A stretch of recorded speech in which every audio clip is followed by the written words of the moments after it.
Scott Martin is with me, Kingsview Asset Management guy. All right, Scott, I think that the market, to some degree, is on hold, waiting for Microsoft. Microsoft has become the most valuable company in the world, as I understand it. They're the one big tech company which is blemish-free. Nobody's really attacking them or trying to break them up. If they do well on Thursday when they report, I think the whole market goes up in response. What say you?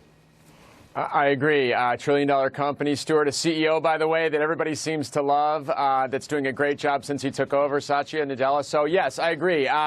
Microsoft is probably going to lead tech, and tech has been the leader of this market all year long, and certainly a good part of last year, too, Stuart. So I think Microsoft's numbers not only affect the company's price, but other tech companies. And watch in Microsoft's numbers. You know, they're just not PCs and Windows anymore, my friends. It's AI. Yep. It's cloud computing. It's other productivity tools that have just been crushing it at the company, and therefore, that's why we own it as well going into earnings. Tell me about the economy, because, as you know, we've got these earnings reports. I know just a few of them have been released so far, but they seem to me to be pretty good.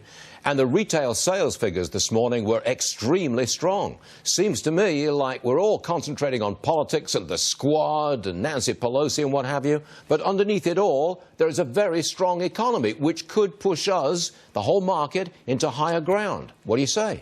Yeah, and that's kind of a great thing, right? Because it seems like the haters, if you will, as the kids like to say, are taking the eyes off the ball, which is that great economy and the great underlying fundamentals in the marketplace. You know, another interesting thing, and that's usually when markets go up the most, you know, when you're not looking or not expecting it. And one of the great things, Stuart, I think about earnings season that's coming up, and certainly earnings season maybe even in, say, the fourth quarter or the third quarter that's going to reflect, that's going to be released in October and so forth, is we're expecting lackluster earnings. You know, maybe a couple % of overall earnings growth. I've seen some estimates of maybe negative earnings growth because we have tough comparables to 2018.